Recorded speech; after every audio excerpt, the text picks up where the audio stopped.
জিজ্ঞেস করবো আচ্ছা বিজনেস এন্টিটি বললাম, হ্যাঁ বিজনেস এন্টিটি জেনারেলি ক প্রকার হয় বলতে পারবি আমাকে? বিজনেস এন্টিটি জেনারেলি ক প্রকার হয় বলতে পারবি? আমি বলছি বিজনেস এন্টিটি জেনারেলি তিন প্রকার হয়। পৃথিবীতে যত রকম বিজনেস দেখবি এই তিনটে ক্যাটাগরি ছাড়া আর কোনো ক্যাটাগরি নর্মালি পাওয়া যায় না। এক নম্বর হচ্ছে ম্যানুফ্যাকচারিং অ্যান্ড ট্রেডিং, নম্বর হচ্ছে ওনলি ট্রেডিং, থার্ড হচ্ছে সার্ভিস প্রোভাইডার বা service sector.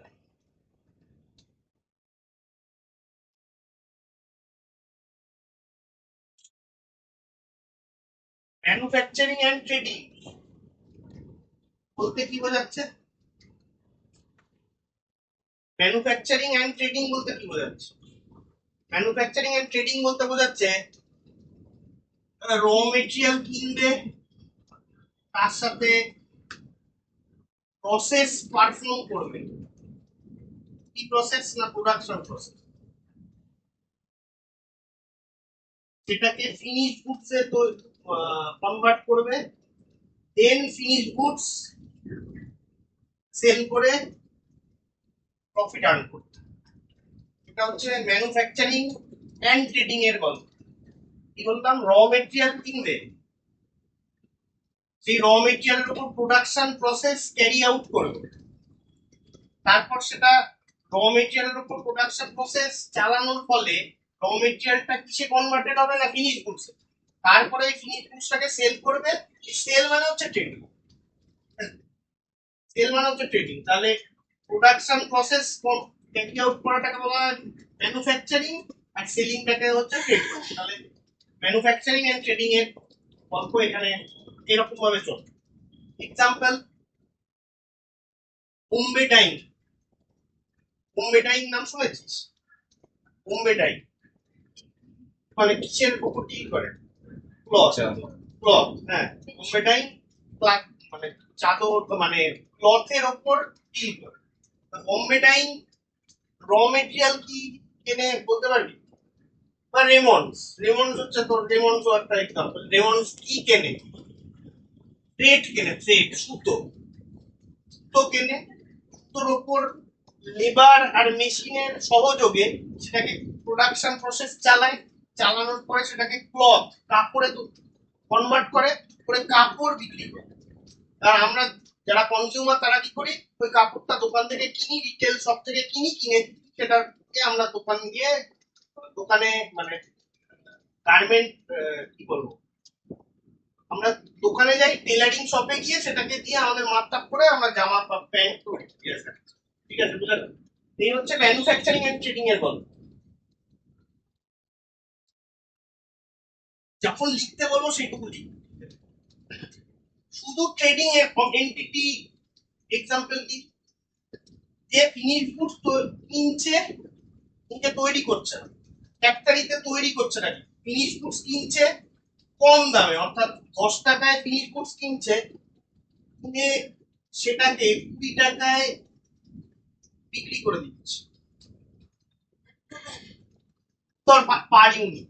For example Parle-G বড় একটা প্যাকেট, পার্লেজি বিস্কিটের বড় একটা প্যাকেট।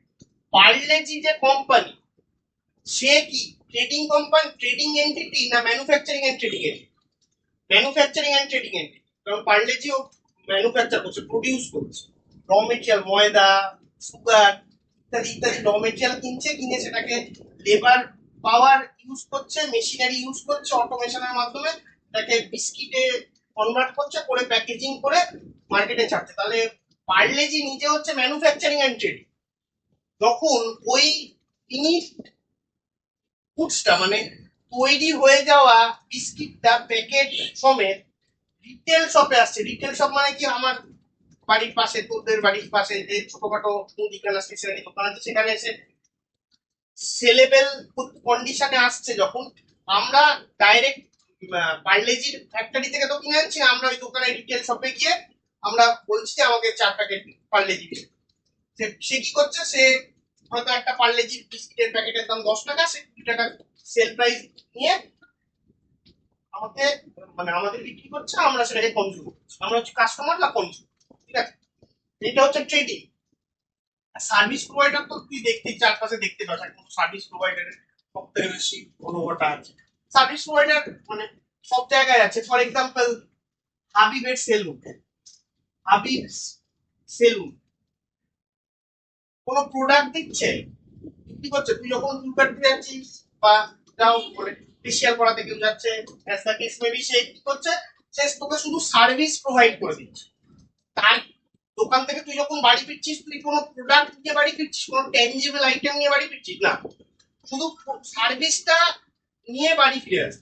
ঠিক আছে, তাকে বলা হয় সার্ভিস প্রোভাইডার বা সার্ভিস সেন্টার। ঠিক আছে, এইটুকু কোশ্চেন শুধু লিখে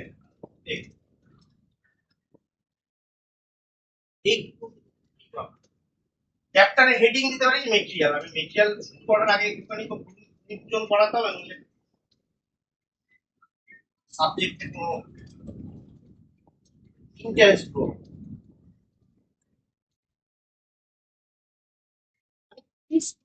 ইন্ট্রোডাকশন দিচ্ছি, প্রত্যেকটা ক্লাস ধরে ইন্ট্রোডাকশন দিতে পারি, কষ্টলি হবে।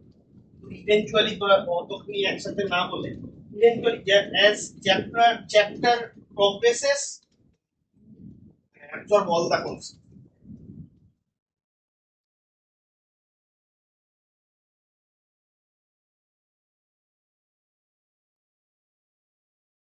শুরু করে এক্সাম্পল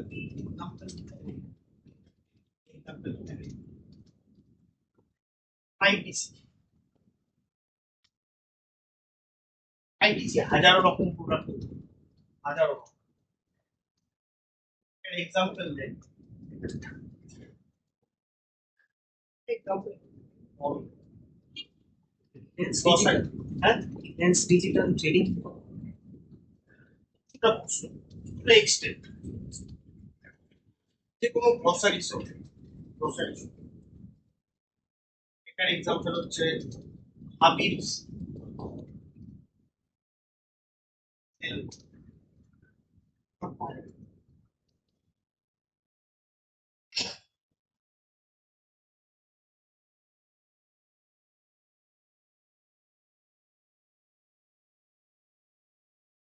বলা।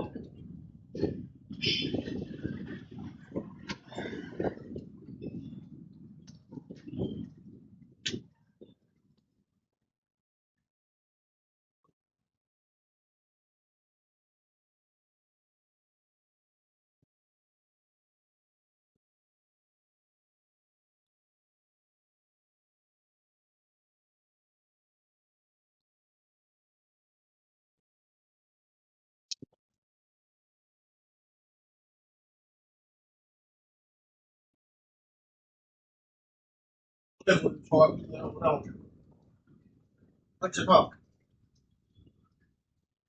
আমাকে বলতে পারবি যে সাবজেক্ট করছিস, অর্থাৎ নাকি কস্ট অ্যাকাউন্ট, এই সাবজেক্টকে আরো অনেক নামে ডাকা হয়, যেমন costing, cost and management accounting, এরা অনেক 4-5টা আরো নাম আছে। যেমন আমাদের একটা করে ভালো নাম থাকে, একটা করে নিক নেম থাকে, বা 4টে করে নিক নেম থাকে, একটা গুড নেম থাকে, তেমন কস্ট অ্যাকাউন্টিং এর নানা রকম নিক নেম আছে, যেমন costing, cost accounting, cost accountancy, এরকম অনেক নাম আছে। বেসিক্যালি কস্টিং আর এক কথা হলো কস্টিং। কস্টিং যে সাবজেক্টটা যেটা পড়তে যাচ্ছে, যার মধ্যে মেটেরিয়াল, লেবার, ওয়ারেন্ট সব আছে, সেই সাবজেক্টের ইমপ্লিকেশন সব থেকে বেশি কোথায় অনুভূত হয় বলতে পারি? ম্যানুফ্যাকচারিং ট্রেডিং এ, না ট্রেডিং এ, না সার্ভিস সেক্টর? আমি জিজ্ঞেস করলাম কস্টিং যে সাবজেক্টটা আমরা শুরু করতে চলেছি, কস্টিং সাবজেক্টটা বা কস্ট অ্যাকাউন্টিং সাবজেক্টটা, এর প্রয়োজনীয়তা সব থেকে বেশি কোথায় অনুভূত হয়, বা সব থেকে বেশি কোথায় এর অ্যাপ্লিকেশন দেখা যায়? অবশ্যই ম্যানুফ্যাকচারিং এন্ড ট্রেডিং। ট্রেডিং এর কস্টিং আলাদা করে বার করার খুব একটা প্রয়োজনই হয় না, কারণ ট্রেডার যে পাড়ার মুদিখানার যে দোকান, সে কস্ট নিয়ে মাথায় ঘামায় না। কারণ সে তো জানে যে মার্কেট ইন্ডাস্ট্রি থেকে সে যখন আইটিসি থেকে কোনো প্রোডাক্ট কিনছে, পার্লেজি বিস্কুট বা যে কোনো বিস্কুট, এটা ফিনিশ গুডস কিনছে, তার হাতে প্রাইসের কন্ট্রোল করা বা প্রাইস ডিটারমাইন করার কোনো বিষয়ে কনসার্ন জড়িতই নেই। কারণ সে যে প্রোডাক্ট কিনছে সেটা তো তৈরি হয়েই আসছে, তাহলে তার কস্ট যেটা রয়েছে সে কস্ট তো সেটা ক্যালকুলেট করেছে আইটিসি। কস্ট ক্যালকুলেট করে আইটিসি একটা প্রফিট মার্জিন ওই কস্টের উপর চার্জ করেছে, করে ট্রেডারকে বিক্রি করছে। এবার ট্রেডার সেটার উপর নিজে শুধু প্রফিট মার্জিনটুকু রেখে, বাট রিটেলার প্রফিট মার্জিনটুকু রেখে শুধু বিক্রি করে দিচ্ছে। সেক্ষেত্রে এর এই যে ট্রেডিং কনসার্নের ক্ষেত্রে কস্ট অ্যাকাউন্টিং এর অ্যাপ্লিকেশন নেই বললেই চলে। সার্ভিস প্রোভাইডারের ক্ষেত্রে কস্ট অ্যাকাউন্টিং এর অ্যাপ্লিকেশন আছে, হ্যাঁ আছে।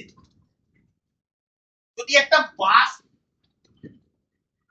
অপারেটিং কোম্পানি হয়, ফর এক্সাম্পল আমাদের ওয়েস্ট বেঙ্গলে যদি ভাবা যায়, ওয়েস্ট বেঙ্গলে বাস অপারেটিং গভর্নমেন্টের একটা সেগমেন্ট আছে, যেমন state transport, SBSTC, state transport corporation. এবার স্টেট ট্রান্সপোর্ট কর্পোরেশন যে বাস অপারেট করছে, এতগুলো যে বাস অপারেট করছে, সেই বাসের অপারেশনের জন্য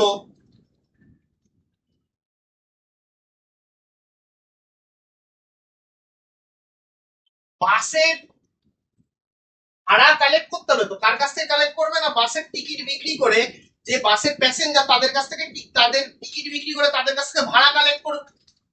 ভাড়া কালেক্ট করবে, এবার ভাড়া যখন কালেক্ট করতে যাচ্ছে তখন তার মাথায় আসছে আমি পার টিকিট, মনে করে এখান থেকে আমি হাওড়া যাব, এখান থেকে হাওড়া যাওয়ার জন্য যে বাস অথরিটি রয়েছে বা অপারেটিং কোম্পানি রয়েছে, সে একজন, আমি মনে করো আমি সিঙ্গেল পার্সন, আমি যাচ্ছি মানে বেলঘরিয়া থেকে হাওড়া যাচ্ছি। এবার তাহলে আমি আমার কাছ থেকে টিকিট, একটা টিকিটের জন্য কত টাকা চার্জ করবে, সেটা চার্জ করার জন্য বাস অপারেটিং কোম্পানিকে কি জানতে হবে, কস্ট জানতে হবে।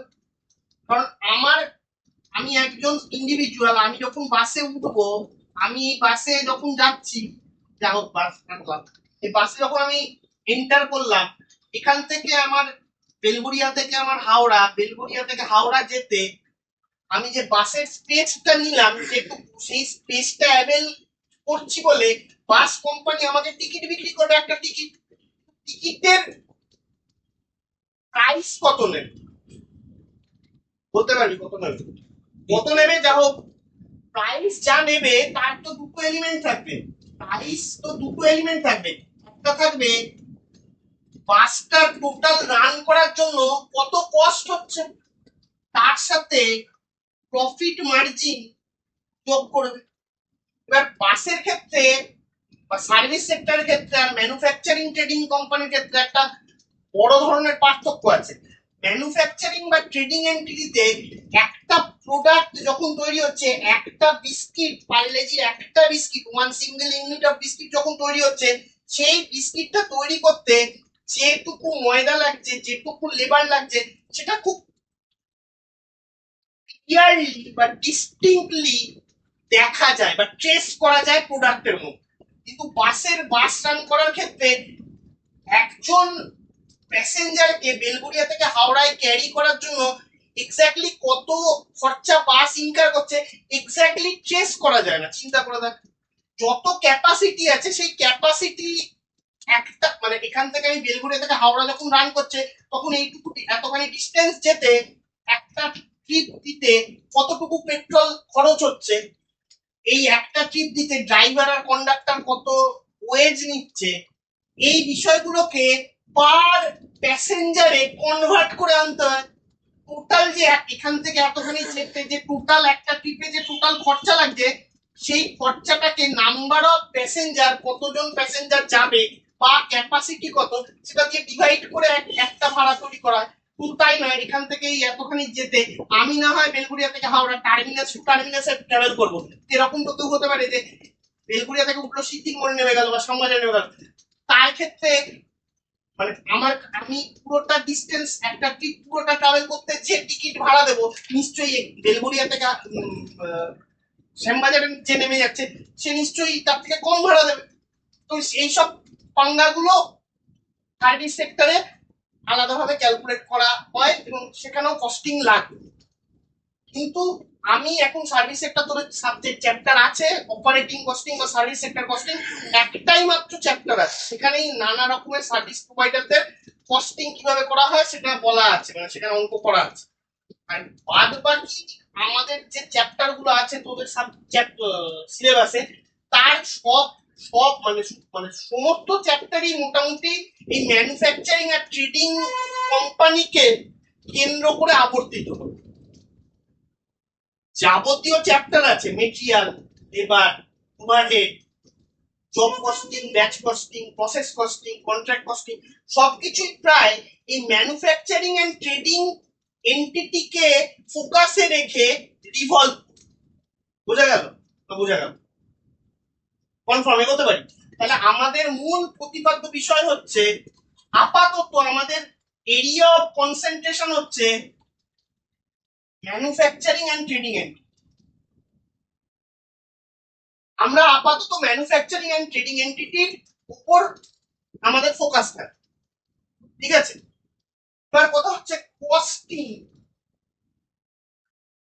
Y costing? কস্টিং করা কেন হয়? কস্টিং আদৌ করা কেন?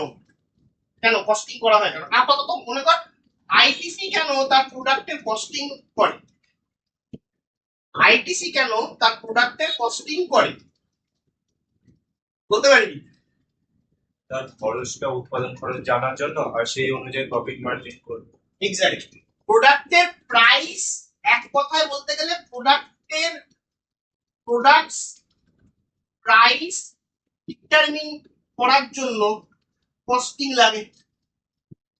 প্রোডাক্টটা ম্যানুফ্যাকচার করলো আইটিসি, সেই প্রোডাক্টটা প্রাইস কত চার্জ করবে কাস্টমারের কাছ থেকে তার জন্য কস্টিং ইউজ করা হয়।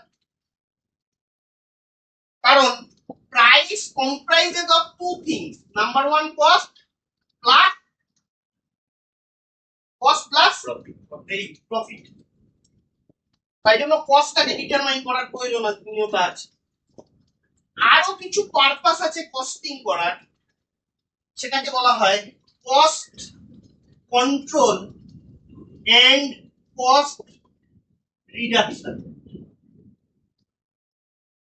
মানে একটা যুগ ছিল যখন ইন্ডাস্ট্রিতে কম্পিটিশন নামক বিষয়টাই ছিল। একটা যুগ ছিল যখন ইন্ডাস্ট্রিতে কম্পিটিশন নামক বিষয়টাই ছিল না, সবকিছুই প্রায় মনোপলি বিজনেস হিসেবে চলত। সেই সময় যে ফার্ম যে প্রোডাক্টে মনোপলি হোল্ড করত সে ছিল price maker of the commodity. ইকোনমিক্সে ল্যাঙ্গুয়েজ ইউজ করা আছে এই ল্যাঙ্গুয়েজটা, যে price maker of the commodity. Price maker কখন একটা ফার্ম হতে পারে? সে যখন কোনো প্রোডাক্টে মনোপলি এনজয় করে তখন সে প্রাইস মেকার হতে পারে। প্রাইস মেকার মানে কি? আমি যে প্রাইসটা ধার্য করব সেই প্রাইসটাই কাস্টমার দিতে বাধ্য থাকে। ফর এক্সাম্পল, এখনো মনোপলি দেখতে পাবি তুই যদি তুই সিএসসি বিল দেখিস। সিএসসি আমাদের রাজ্যে ওয়েস্ট বেঙ্গল মানে স্টেট বোর্ডের ইলেকট্রিসিটিও আছে, কিন্তু কিছু কিছু এরিয়ায় সিএসসি চলে আর কিছু কিছু এরিয়ায় ওয়েস্ট বেঙ্গল স্টেট মানে ইলেকট্রিসিটি বোর্ড চলে। যে এরিয়ায় সিএসসি চলে সেখানে সিএসসি মনোপলি এনজয় করে, অবভিয়াসলি মনোপলি এনজয় করে। মনোপলি এনজয় যখন করছে তখন ও যে প্রাইসটা চার্জ করছে আমরা কাস্টমার হিসেবে সেই প্রাইসটা দিতে বাধ্য। হ্যাঁ, খুব মানে আনরিজনেবল, আমরা ইউজ করলাম না, একটা অ্যাবসার্ড বিলিং হয়ে গেল, আমরা তখন গিয়ে পায়ে দৌড়াদৌড়ি করি বা বলি যে কি হলো, তখন আবার ওরা অ্যানালাইজ করে কমায়। কিন্তু বেসিক্যালি যে প্রাইসই ওরা স্ট্যান্ডার্ড প্রাইস ওরা নেয় সেটা কিন্তু প্রাইস মেকার হিসেবে ওরা ডিটারমাইন করে, নট প্রাইস টেকার, কারণ ওরা মনোপলি এনজয়। whereas আমাদের যে সোসাইটিতে আমরা বসবাস করি সেখানে এই কিছু কিছু কয়েকটা মাত্র প্রোডাক্ট ছাড়া বাদ বাকি সব ক্ষেত্রে কাট থ্রোট কম্পিটিশন এসে গেছে। কাট থ্রোট কম্পিটিশন এসে গেছে, গলা কাটা প্রতিযোগিতা এসে গেছে।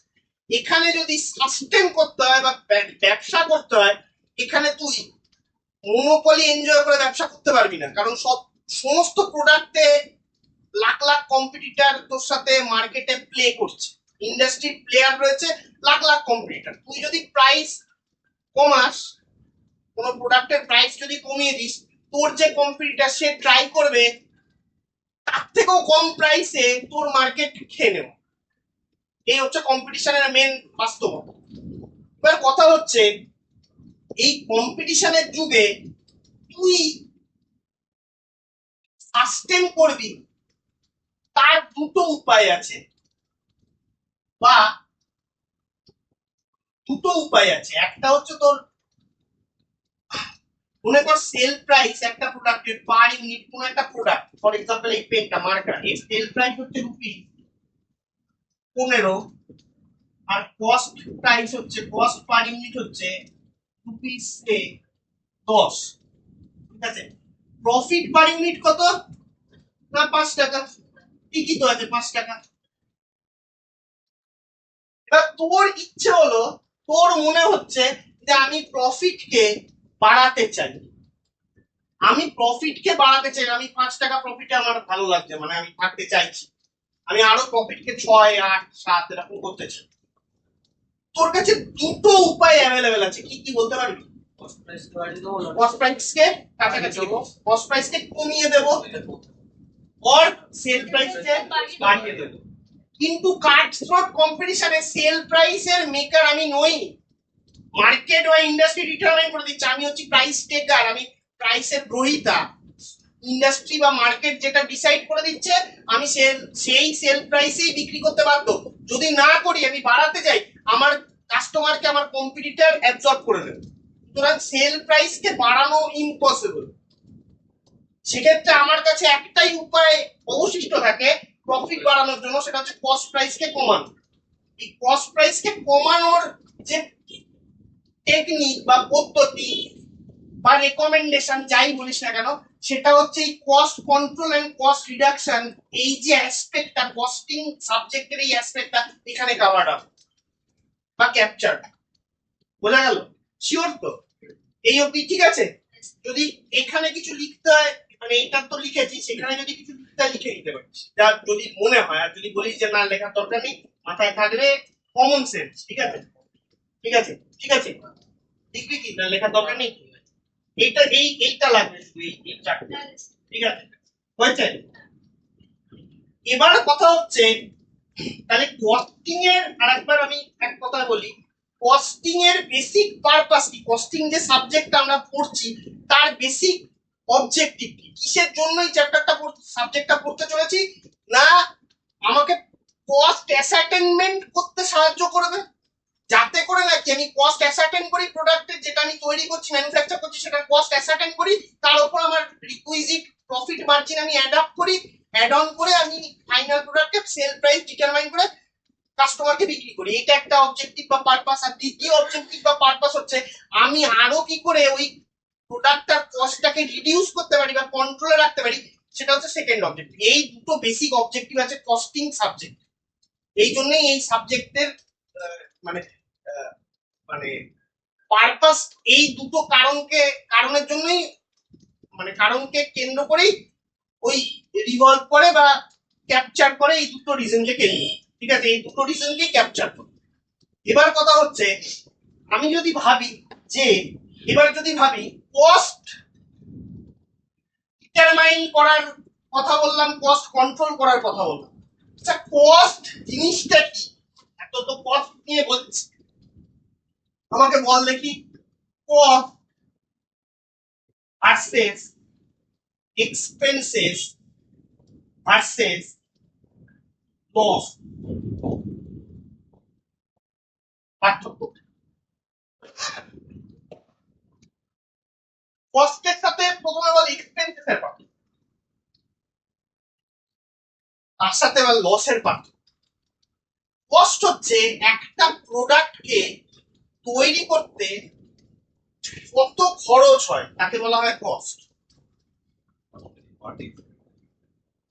কস্টের একটা পার্ট হচ্ছে এক্সপেন্সেস। আর লস কস্টের পার্টই। এক্সাম্পল দিলে বুঝতে পারবে। আমি এই মার্কার পেনটা তৈরি করব, এই মার্কার পেনটা তৈরি করতে আমার কি কি এক্সপেন্সেস হতে পারে বলতে পারি? র মেটেরিয়াল লাগবে, এই যে প্লাস্টিক বডি, এই প্লাস্টিক বডিটাকে তো র হিসেবে আনতে হবে। প্লাস্টিক গ্র্যানুয়াল বলে, এরকম ছোট ছোট এর মতো পাওয়া যায়, গুঁড়ো গুঁড়ো পাওয়া যায়। ওটাকে ওই ফুটিয়ে ইয়ে করে বয়েলিং টয়েলিং করে ওটাকে আগে মানে এই শেপে একটা ডাইস এর মধ্যে মানে ওটাকে মানে ইনপুট করিয়ে ওটাকে ছাঁচের মধ্যে ওটাকে ওটাকে শেপটা দিতে হয় পেনে। সেই যে শেপটা দেওয়া হচ্ছে তার জন্য র মেটেরিয়াল হিসেবে ওই প্লাস্টিক গ্র্যানুয়ালস লাগবে। তো সেই র মেটেরিয়াল লাগছে, এবার র মেটেরিয়াল তো অটোমেটিক্যালি আমার যে সাপ্লায়ার অফ র মেটেরিয়াল তার বাড়ি তার কাছ থেকে এসে নিজে নিজে ওই ডাইসে ঢুকে যাবে না, তার জন্য ওই ডাইসে ঢোকানোর জন্য লেবার লাগবে, লেবারকে ওয়েজেস দিতে হচ্ছে, ইত্যাদি ইত্যাদি। সব হচ্ছে এক্সপেন্সেস করা হচ্ছে, এগুলো এক্সপেন্সেস, ঠিক আছে, এক্সপেন্সেস করা হচ্ছে। এছাড়াও এমন কিছু জিনিস করা হচ্ছে যেটা আমার এগুলো হচ্ছে ডাইরেক্ট এক্সপেন্স। আমি বলছি ডাইরেক্ট এক্সপেন্সেস, কোনো প্রোডাক্টকে তৈরি করতে ডাইরেক্টলি যদি কোনো খরচা লেগে থাকে তাকে বলা হয় ডাইরেক্ট এক্সপেন্সেস, ডিটেইলসে বলছি। তো এটা হচ্ছে এগুলো হচ্ছে ডাইরেক্ট এক্সপেন্স। এছাড়াও আমার যে মেশিনে ওটা তৈরি হচ্ছে সেই মেশিনটা কিনতে আমার ফর এক্সাম্পল 10 লাখ টাকা আমি কিনে এনেছি, মেশিনটা কিনে এনেছি 10 লাখ টাকা। তো 10 লাখ টাকা কি আমার এই আমি মনে করি একটা ব্যাচ তৈরি করছি যেখানে 100টা রকম ওয়াটার পেন তৈরি হচ্ছে মেশিনের মাধ্যমে লেবার পাওয়ার আর র মেটেরিয়াল ইউজ করে। তুমি 10 লাখ টাকা কি 100টা ব্যাচে 100টা পেন তৈরি করার যে একটা ব্যাচ, তাতে কি 10 লাখ টাকা আমি পুরো অ্যাবজর্ব করিয়ে কাস্টমারের কাছ থেকে রিকভার করবো না, তাহলে তো কষ্ট প্রচুর বেড়ে যাবে। সেই জন্য এর একটা পোর্শন এই যে মেশিনারিটা কিনলাম 10 লাখ টাকা দিয়ে মেশিনারি কিনলাম, তার একটা পোর্শন সেটাকে আমি প্রোডাক্ট কস্টে চার্জ করি। কি নামে চার্জ করি বলতে পারি? করেছি, হ্যাঁ, ডেপ্রিসিয়েশন হিসেবে চার্জ করি। এটাও একটা এক্সপেন্সেস, এটাও একটা এক্সপেন্সেস। তো এটা প্রোডাক্টের মধ্যে যে এই এক্সপেন্সেস গুলো চার্জ হচ্ছে ডাইরেক্ট এক্সপেন্সেস, তার সাথে যখন ইনডাইরেক্ট এটা ইনডাইরেক্ট এক্সপেন্সেস চার্জ হয়ে প্রোডাক্টের কস্টিং বেরোচ্ছে, ঠিক আছে। আর লস কাকে বলে? ফর এক্সাম্পল তোরা ওই প্লাস্টিক গ্র্যানুয়াল গুলো যখন আনার জন্য একটা ট্রাক বা একটা কি বলবো একটা ভেহিকেল ভাড়া করলি, ভেহিকেলটা আসার সময় অ্যাক্সিডেন্ট মিট করবে করে তুই ধর 5,000 কেজি এরকম প্লাস্টিক গ্র্যানুয়াল আনছিলি র মেটেরিয়াল হিসেবে, তার মধ্যে থেকে 200 কেজি নষ্ট হয়ে গেল। এই 200 কেজি যে নষ্ট হয়ে গেল সেটার যে কস্টটা সেটা তো তোর কস্ট ইনকার করে এনেছিস বা এক্সপেন্সেস ইনকার করে এনেছিস, কিন্তু সেটাকে তুই প্রোডাক্টে চার্জ করতে পারিস না, কারণ সেটা যদি প্রোডাক্টে চার্জ করিস তাহলে প্রোডাক্টের দাম হয়তো বেড়ে যাবে, কাস্টমারের কাছ থেকে নিতে গেলে তোর কম্পিটিটর তো এই অ্যাক্সিডেন্টটা মিট করেনি। এই অ্যাক্সিডেন্টটা তো রেগুলার ব্যাপার নয়, once in a blue moon, কদাচিৎ ঘটে, তাহলে ওটা হচ্ছে একটা লস, ওটা কস্ট বা এক্সপেন্সেস নয়, ওটা হচ্ছে লস, ঠিক আছে, বোঝা গেল? তো এই হচ্ছে কস্ট, এক্সপেন্সেস আর লসের মধ্যে বেসিক ইনলাইন ডিফারেন্স। এনি অনেক কথা আরো বলা যায়, আরো ডিটেইলসে অনেক কিছু বলা যায়, কিন্তু আমি এখন রেস্ট্রিক্টেড রাখছি। as we progress with the chapters they will be all clear। অনেক কিছু আরো বলা যায়, এক্সপেন্সেস এর সাথে এক্সপেন্ডিচারেরও পার্থক্য আছে, কস্টের সাথে এক্সপেন্সেস কে আমি পুরোপুরি ডিফারেন্সিয়েট করে দেখাইনি, আরো কিছু পার্থক্য আছে।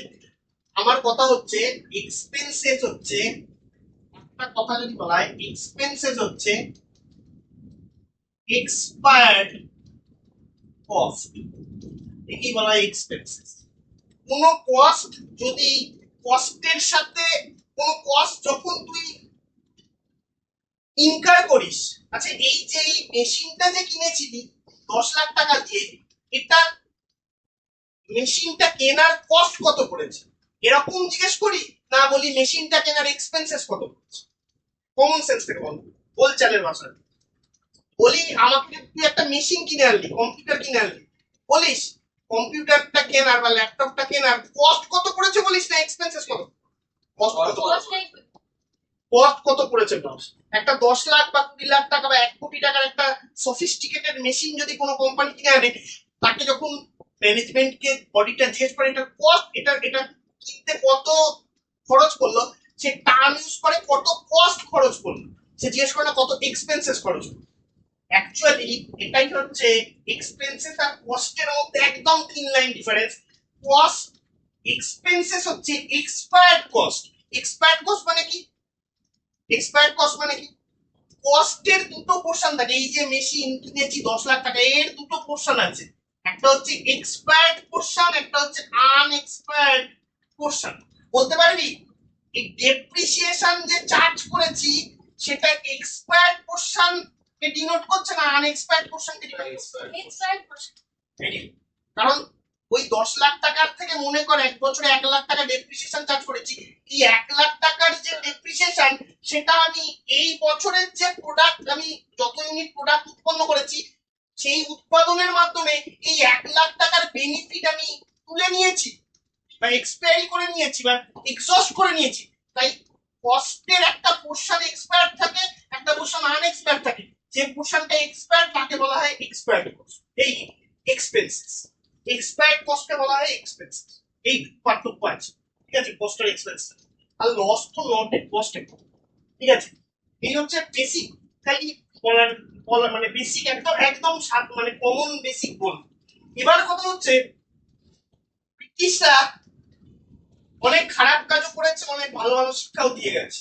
হ্যাঁ, তো একটা শিক্ষা দিয়েছিল, শিক্ষাটা খারাপ ভাবেই দিয়েছিল, কিন্তু ফিলোসফি ভাবা হয় তাহলে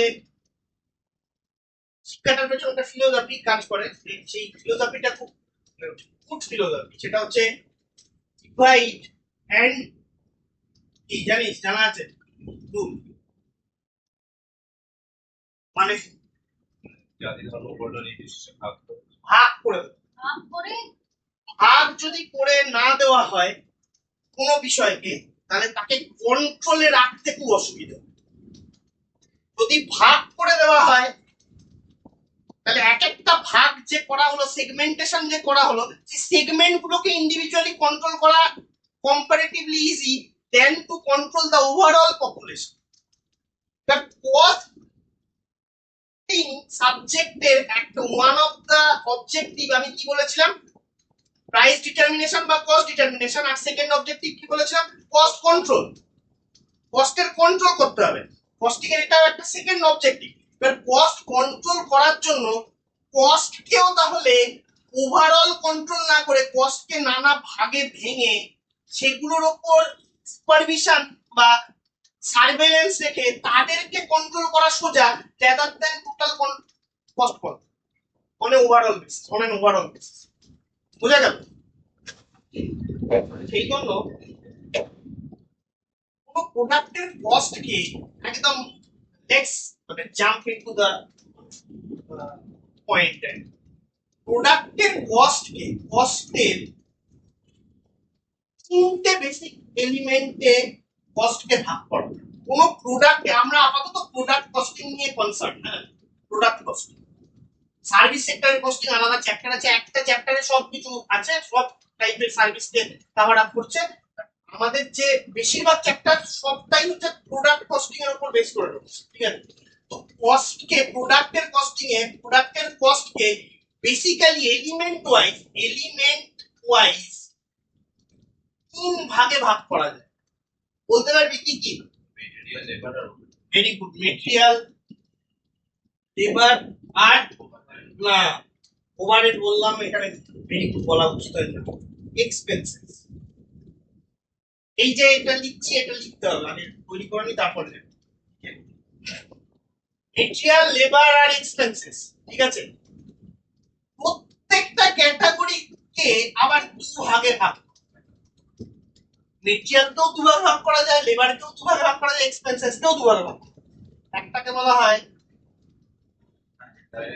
ডাইরেক্ট, একটাকে বলা হয় এটাকেও বলা হয় ডাইরেক্ট, এটাকে বলা হয় ইনডাইরেক্ট, এটাকে বলা হয় ডাইরেক্ট, এটাকে বলা হয়, ঠিক আছে। ডাইরেক্ট মেটেরিয়াল বলতে কি বোঝায়? এক্সাম্পল দিয়ে বল, একটা স্টেট কাটে এক্সাম্পল দিয়ে। এক্সটেট যে সমস্ত যে সমস্ত কাঁচামাল সরাসরি লাগবে কাজে উৎপাদন করতে, ওগুলো ঠিক ঠিক ঠিক। তাহলে ইনডাইরেক্ট মেটেরিয়াল রাখো। তার বিপরীত যেগুলো মানে সরাসরি লাগবে না, তো মানে মাঝে মধ্যে উৎপাদনের জন্য অন্যভাবে কাজে লাগে। ডাইরেক্ট মেটেরিয়ালকে যেটা সাহায্য করছে। কিছু অ্যাট্রিবিউটস আছে ডাইরেক্ট মেটেরিয়াল আর ইনডাইরেক্ট মেটেরিয়াল। মনে কর একটা শার্ট তৈরি করবো, এই শার্টটা তো তৈরি করতে যাচ্ছি। শার্টটা তৈরি করতে ডাইরেক্ট মেটেরিয়াল কি? সুতো না, কাপড় কাপড় কাপড় ভেরি গুড, কাপড়। ক্লথ হচ্ছে ডাইরেক্ট মেটেরিয়াল। ইনডাইরেক্ট মেটেরিয়াল ওটা সুতো, এটাই এর কাজ। এটা হচ্ছে ইনডাইরেক্ট। তাহলে ডাইরেক্ট মেটেরিয়াল আর ইনডাইরেক্ট মেটেরিয়ালের মধ্যে একটা বেসিক পার্থক্য আছে, সেটা হচ্ছে ডাইরেক্ট মেটেরিয়াল প্রোডাক্টে কোয়ান্টিটি বা আউটপুটের ইউনিট প্রপোর্শনেটলি বানাতে। ফর এক্সাম্পল, আরো 3-4টে অ্যাট্রিবিউটস আছে ডাইরেক্ট মেটেরিয়াল, সেগুলো আমি বলছি না, যেটা আমার বলার খুব প্রয়োজন শুধু সেইটুকু বলছি। আরো 4টে ডাইরেক্ট মেটেরিয়ালের অ্যাট্রিবিউটস আছে, যেমন অ্যাসেটের 3টে অ্যাট্রিবিউটস, অ্যাসেটের 3টে জিনিস থাকলে অ্যাসেট বলা হয়, এবং ডাইরেক্ট মেটেরিয়ালের 3টে জিনিস থাকে তাহলে তাকে ডাইরেক্ট মেটেরিয়াল হিসেবে রেকগনিশন দেওয়া হয়। যেটা তার মধ্যে সবথেকে ইম্পর্টেন্ট এবং যেটার উপর বেস করে ডাইরেক্ট মেটেরিয়ালের ডাইরেক্টনেসটা ফেল্ট হয় বা অনুভূত হয়, সেটা আমি বলছি। ডাইরেক্ট মেটেরিয়ালের কোয়ান্টিটি যদি বাড়ানো হয়, আউটপুটের কোয়ান্টিটি প্রপোর্শনেটলি বেড়ে যাবে। বলতে পারবি? আমার যদি, আমি জানি না, আমার এক্সাক্ট আইডিয়া নেই, মনে কর, আমি যা এক্সাক্ট বলতে পারছি না, মনে কর 6 মিটার কাপড় দিয়ে যদি একটা শার্ট তৈরি হয়, 12 মিটার কাপড় দিয়ে কটা শার্ট তৈরি হবে? 18 মিটার দিয়ে তো এরকম 18 উপরে কত? কত? প্রপোর্শনেটলি আউটপুটের কোয়ান্টিটি বাড়াতে পারে যে মেটেরিয়াল, তাকে বলা হয় ডাইরেক্ট মেটেরিয়াল। প্রপোর্শনেটলি বাড়ছে, দেখ, প্রপোর্শন হিসেবে বাড়ছে।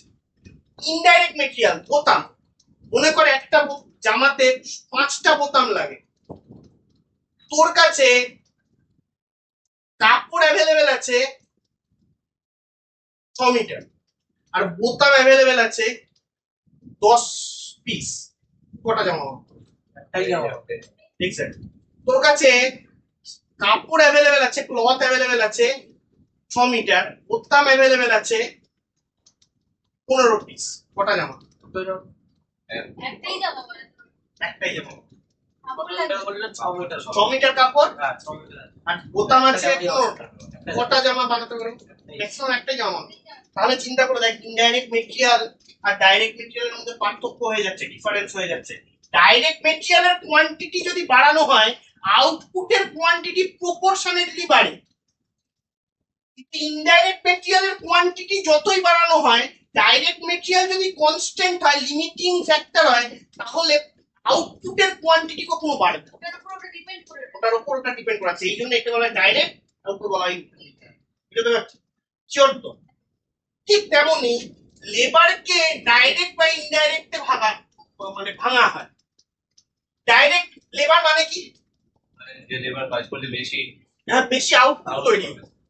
যে লেবার কাজ করলে যে লেবার বেশিক্ষণ কাজ করলে আউটপুটের কোয়ান্টিটি বাড়ে, তাকে বলা হয় ডাইরেক্ট লেবার।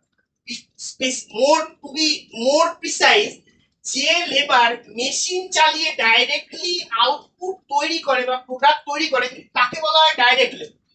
কিন্তু এট দ্য সেম টাইম যদি কোনো লেবার থাকে যে প্রোডাকশন করে না ডাইরেক্টলি, তাকে বলা হয় ইনডাইরেক্ট লেবার। মানে ডাইরেক্ট লেবার ছাড়া অন্য যে কোনো লেবার যদি কোম্পানিতে থাকে, তাদের বলা হয় কি?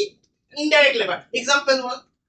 মেশিনে অয়েলিং এর জন্য মেশিনের অয়েলিং এর জন্য যদি কেউ থাকে, মেশিনের ফ্যাক্টরির যে প্রোডাকশন ফেসিলিটি বা ডিপার্টমেন্ট, সেটাকে পরিষ্কার পরিচ্ছন্ন রাখার জন্য যদি কোনো মেইনটেনেন্স কর্মচারী থাকে। আচ্ছা, কোনো কর্মচারী যদি অফিসে কাজ করে, সে ডাইরেক্ট না ইনডাইরেক্ট? ইনডাইরেক্ট। কোনো কর্মচারী যদি সেলসম্যান হয়, সে ডাইরেক্ট না ইনডাইরেক্ট? ইনডাইরেক্ট। মানে ডাইরেক্ট মেটেরিয়াল মানে যে প্রোডাকশন করে তাকেই ডাইরেক্ট মেটেরিয়াল বলে, এই ডাইরেক্ট লেবার বলে। যে লেবার ডাইরেক্টলি প্রোডাকশন করে তাকেই ডাইরেক্ট লেবার বলে। আর ডাইরেক্ট লেবার ছাড়া অন্য যে কোনো লেবারকে ইনডাইরেক্ট লেবার বলে। আমার কথা হলো, এরকম কোন লেবার আছে যে প্রোডাকশন ডিপার্টমেন্টে কাজ করে অথচ তাকে ইনডাইরেক্ট লেবার বলা হয়। প্রোডাকশন ডিপার্টমেন্টে কাজ করে অথচ তাকে ইনডাইরেক্ট লেবার বলা হয়। তোরা একটু আগেই বলেছিস।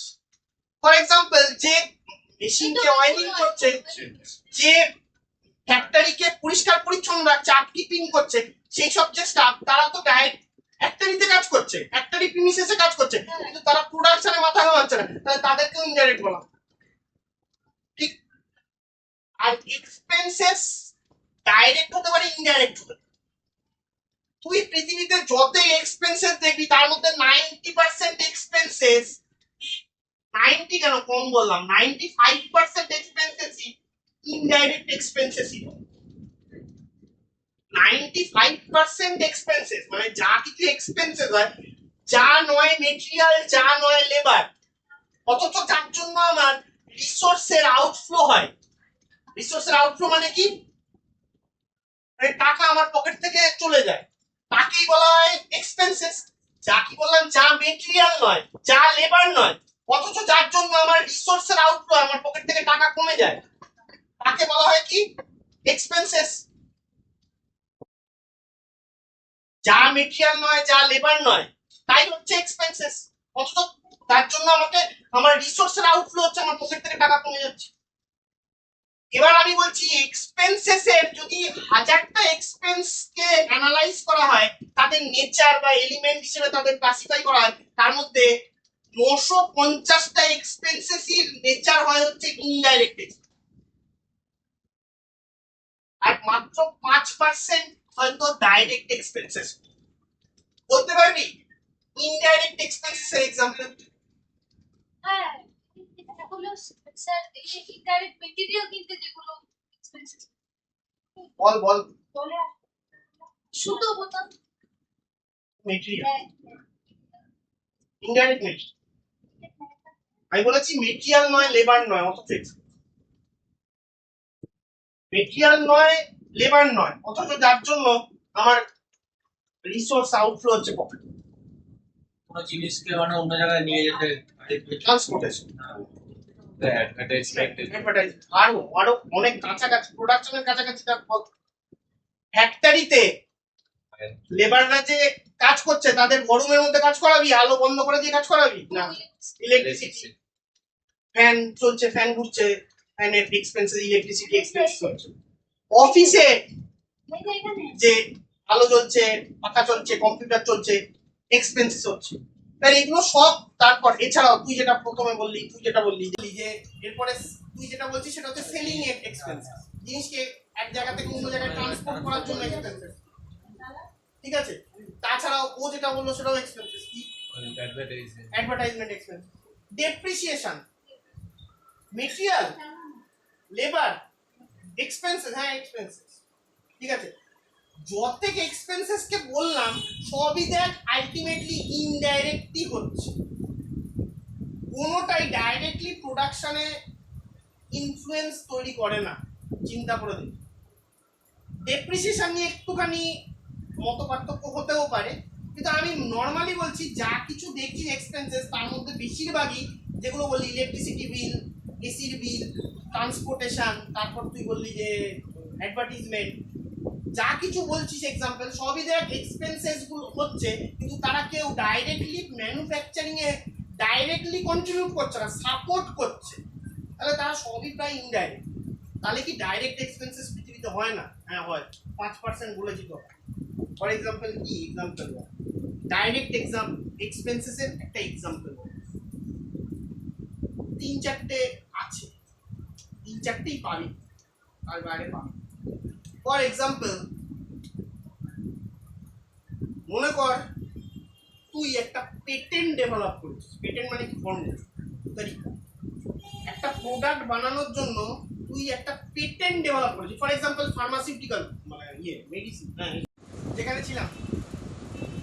ইনডাইরেক্ট এক্সপেন্সেস সবকটারই এক্সাম্পল দিয়ে দেবো। তার আগে একবার ডাইরেক্ট এক্সপেন্সেস এর একটা এক্সাম্পল দিয়ে দেয় আমাকে, যেটা বলছিলাম। মনে কর সুরেশ একটা সায়েন্টিস্ট। হ্যাঁ, মনে কর ও একটা মেডিসিন চালু করেছিস। মেডিসিনের একটা ফর্মুলা ও ইনভেন্ট করেছে। আবিষ্কার করি। এবার আমি মনে কর একটা ফার্মাসিউটিক্যাল কোম্পানি চালাই, আমি ওর ফর্মুলাটা কিনতে চাইছি।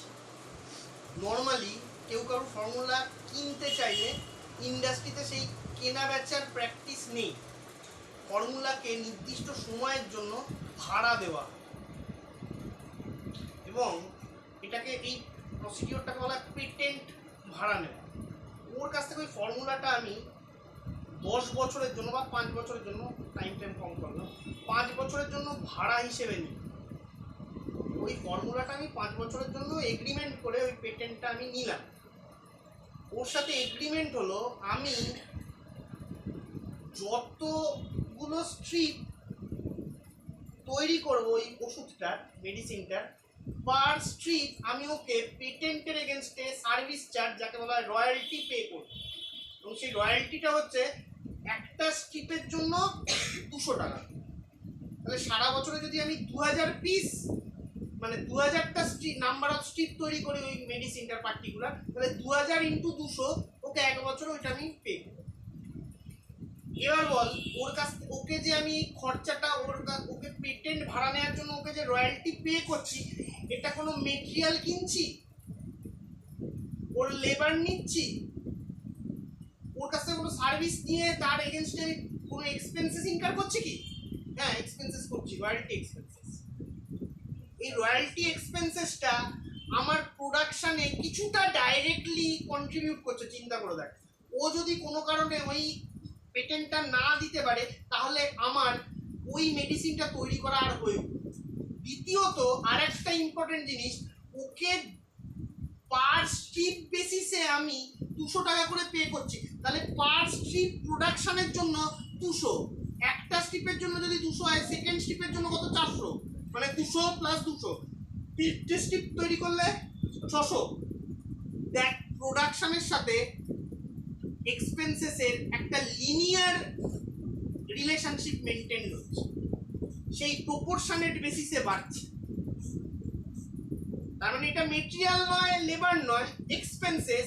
কিন্তু এক্সপেন্সেসটাও ডাইরেক্ট এক্সপেন্সেস, কারণ প্রোডাকশনের নাম্বার অফ ইউনিট অফ প্রোডাকশনের সাথে প্রপোর্শনেটলি বা লিনিয়ারলি ভ্যারি করছে হচ্ছে ওর এক্সপেন্সেসটা। ওকে দেওয়া যে রয়্যালটি এক্সপেন্স আমি ইনকার করছি, সেটা প্রপোর্শনেটলি বা উইথ লিনিয়ার রিলেশনশিপ ভ্যারি করছে। তাহলে একে বলা হয় ডাইরেক্ট এক্সপেন্সেস। ফর এক্সাম্পল, এটাই হয়। আরও আছে, এখন এই মুহূর্তে আমি বলবো, ডাইস হয়, তারপর আরও আছে অনেক, 5-6টা আছে, খুব কম হয়। ওই জন্য বলছি যে সব যা এক্সপেন্সেস দেখবি সবই হচ্ছে নর্মালি ইনডাইরেক্টলি হয়। খুব occasionally, once in a blue moon, কোনো কোনো কালে মধ্যে কিছু কিছু এক্সপেন্সেস থাকে যেটা ডাইরেক্ট এক্সপেন্সেস। ফর এক্সাম্পল হচ্ছে রয়্যালটি এক্সপেন্স। বোঝা গেল? তাহলে এখানে আমি এক্সাম্পল দিয়ে দিতে পারি, এটা পরে তুলতে হবে, লিখতে হবে। এটা ডাইরেক্ট এক্সপেন্সেসের এক্সাম্পল দিতে পারি, cloth in shirt manufacturing. Indirect example দিতে, ইনডাইরেক্ট মেটেরিয়ালের এক্সাম্পল দিতে পারি, button in shirt manufacturing. Direct লেবারের এক্সাম্পল তো বলতেই পারি, যে এক্সাম্পল হচ্ছে ডাইরেক্ট ওয়ার্কার বা ডাইরেক্ট লেবারার। আচ্ছা, একটা টেকনিক্যাল কথা, এটা এমন কিছু ইম্পর্টেন্ট না। আচ্ছা, লেবার আর লেবারারের মধ্যে পার্থক্য কি? লেবার আর লেবারারের মধ্যে পার্থক্য, লেবারার মানে যে লেবার দেয়, লেবার মানে যে শ্রম। আমরা টেকনিক্যালি ভুল উচ্চারণ করি যে এতগুলো লেবারকে আমি কাজে লাগাবো, বলা উচিত এতগুলো লেবারারকে কাজে লাগালাম।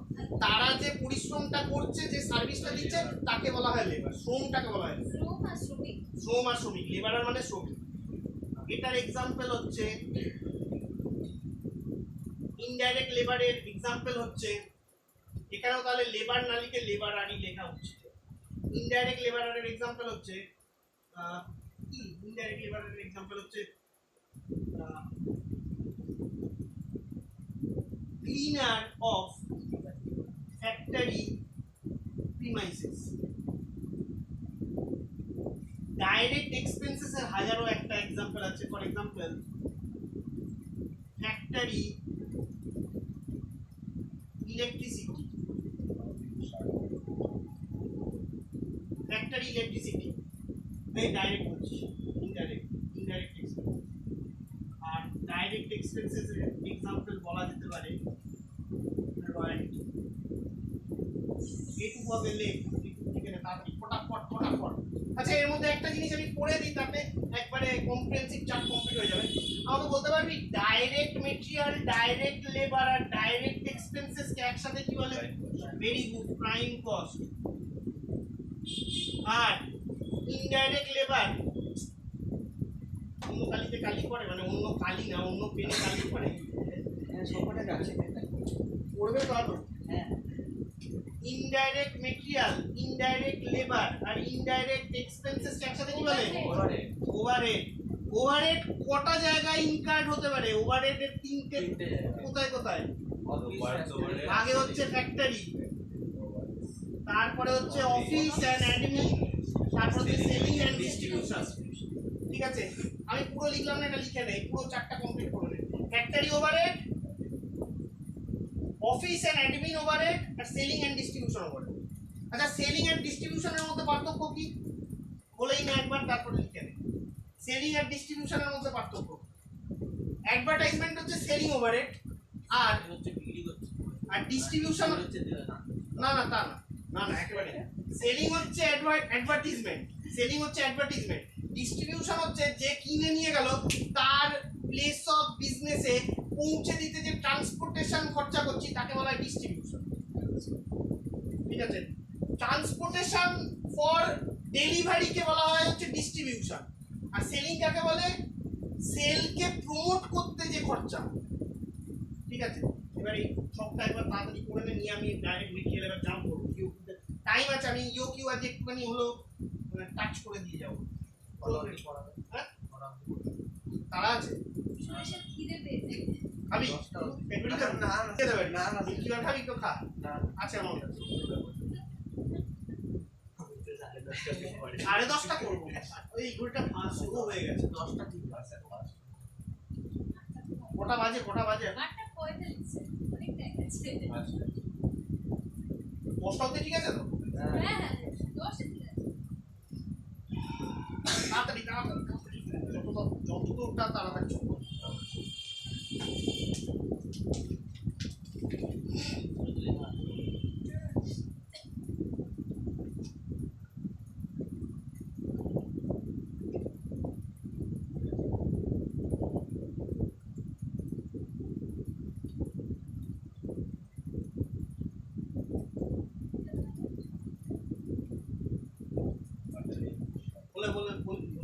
কোথায়? এটা হচ্ছে বাটানিং শার্ট, BUTTON, বাটানিং শার্ট ম্যানুফ্যাকচারিং। এটা হচ্ছে ক্লথ ইন শার্ট ম্যানুফ্যাকচারিং। এটা হচ্ছে ডাইরেক্ট লেবারার। এটা হচ্ছে ক্লিনিং স্টাফ বা ক্লিনার অফ ফ্যাক্টরি প্রিমাইসেস। এটার এক্সাম্পল ডাইরেক্ট এক্সপেন্সেস এর এক্সাম্পল হচ্ছে রয়্যালটি এক্সপেন্সেস, আর ইনডাইরেক্ট এক্সপেন্সেস এর এক্সাম্পল হচ্ছে factory electricity. Direct material, direct labour, direct expenses কে কম্বাইন করে বলা হয় প্রাইম কস্ট। আর indirect material, indirect labour, indirect expenses কে বলা হয় ওভারহেড। ওভারহেড তিনটে, মানে কস্ট সেন্টার, একে বলে কস্ট সেন্টার। কি কস্ট সেন্টার আমি বলিনি, কস্ট সেন্টার লাগে তিনটে জায়গায়। ফ্যাক্টরি ওভারহেড হতে পারে, অফিস এন্ড অ্যাডমিন ওভারহেড হতে পারে, selling and distribution.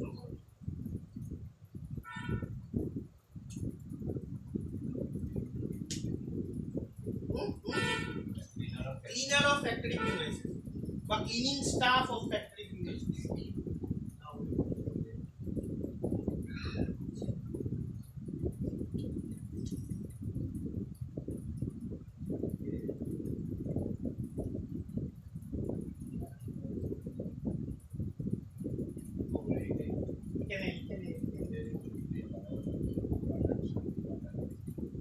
BUTTON, button.